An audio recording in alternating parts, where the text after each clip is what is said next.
بسم اللہ الرحمن الرحیم۔ السلام علیکم دوستو۔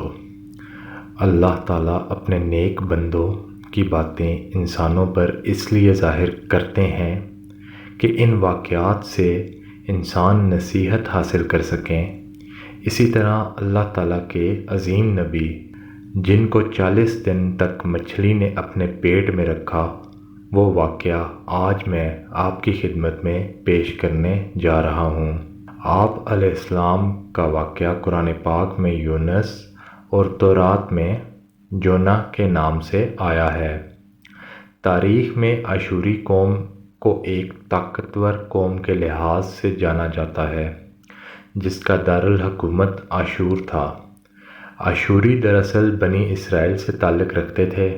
اس وقت دریائے دجلہ کے کنارے ایک چھوٹی سی بستی موجود تھی، جہاں کسی آشوری بادشاہ نے کسی دیوتا کے نام پر ایک مندر بنوا رکھا تھا۔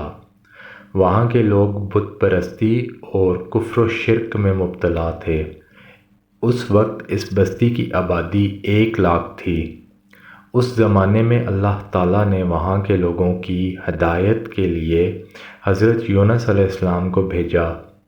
آپ علیہ السلام مسلسل اللہ کا دین ان لوگوں کو سمجھاتے رہے اور ان کو کفر و شرک اور لڑائی جھگڑے سے روکتے رہے، لیکن وہ لوگ اسلام پانے والے نہیں تھے۔ وہ آپ کا مذاق اڑاتے رہے۔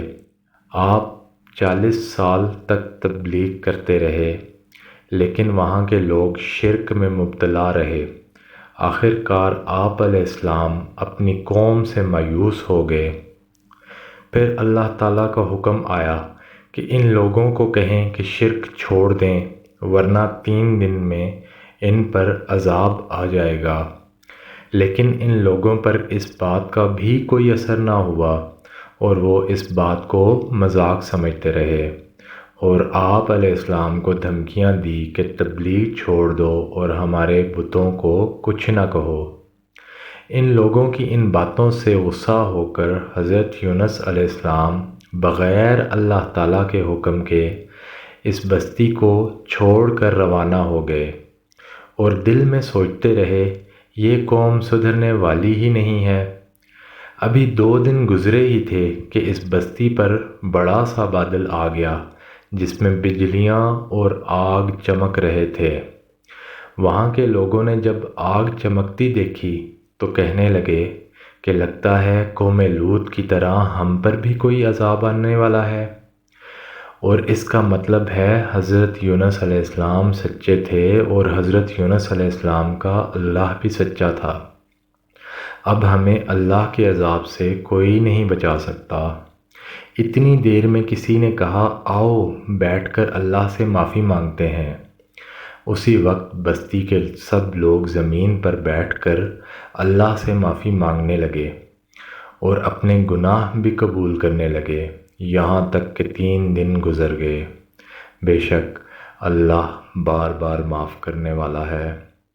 اس لیے وہ آگ برسانے والا بادل بستی سے ہٹ گیا۔ بستی کے سب لوگ حضرت یونس علیہ السلام کا انتظار کرنے لگے کہ یونس علیہ السلام آ کر ہمیں اللہ کا دین سمجھائیں، اور وہاں حضرت یونس علیہ السلام یہ سوچ کر کہ میں دوبارہ اس بستی میں کبھی نہیں جاؤں گا، کشتی میں سوار ہو کر دور جا رہے تھے کہ سمندری طوفان نے کشتی کو گھیر لیا اور اس کو ڈبونے لگا۔ کشتی کے سالار نے کہا جو سامان کشتی میں ہے جلدی پھینکو، ایسا نہ ہو کہ تم سب ڈوب کر مر جاؤ۔ سب لوگوں نے سارا سامان پھینک دیا، لیکن کشتی نہ سنبھلی۔ سالار نے کہا کہ وزن اور کم کرنے کے لیے کسی شخص کو پھینکتے ہیں۔ اب کس شخص کو پھینکا جائے، اس کے لیے قرآن اندازی کرنے کا فیصلہ ہوا، اور قرآن اندازی کرتے ہی جس کا نام نکلے گا اسے قربانی دینا ہی ہوگی۔ پھر قرعہ ڈالا گیا تو حضرت یونس علیہ السلام کا نام نکلا۔ لوگوں نے کہا یہ تو اللہ کا نیک بندہ ہے، اسے سمندر میں نہیں پھینکتے۔ لہٰذا دوبارہ پھر قرعہ اندازی کی گئی تو پھر سے حضرت یونس علیہ السلام کا ہی نام نکلا، جب تیسری بار قرآن اندازی کی گئی تو حضرت یونس علیہ السلام کا ہی نام نکلا، تو آپ علیہ السلام فرمانے لگے کہ اس میں میرے اللہ کی مرضی شامل ہے۔ یہ کہہ کر حضرت یونس علیہ السلام نے خود کو سمندر کے حوالے کر دیا۔ جیسے ہی حضرت یونس علیہ السلام پانی میں گئے، اللہ پاک نے ایک دیو ہیکل مچھلی کو حکم دیا کہ میرے نبی کو نکل کر اپنے پیٹ میں رکھو اور میرے نبی کو کوئی تکلیف نہ پہنچانا۔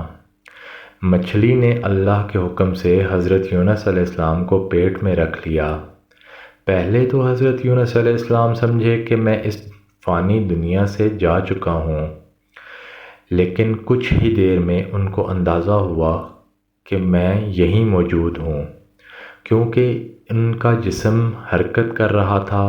انہوں نے ادھر ادھر دیکھا اور پھر وہ اللہ تعالیٰ سے بات کرنے لگے اور معافی مانگنے لگے کہ اے میرے مالک، جو کام آپ نے میرے لیے چنا وہ میں نہیں کر پایا، اے اللہ مجھے معاف فرما، بے شک میں نے خود پر ظلم کیا۔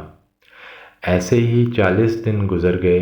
40 دن گزرنے کے بعد حضرت یونس علیہ السلام کی دعا قبول ہوئی، تو اللہ تعالیٰ نے مچھلی کو حکم دیا کہ جاؤ میرے نبی یونس علیہ السلام کو خشکی پر رکھ آؤ۔ اللہ تعالیٰ کے حکم سے مچھلی نے حضرت یونس علیہ السلام کو خشکی پر اگل لیا۔ کافی دن مچھلی کے پیٹ میں رہنے کی وجہ سے حضرت یونس علیہ السلام کا جسم پھول چکا تھا اور دھوپ کی وجہ سے بہت جل رہا تھا۔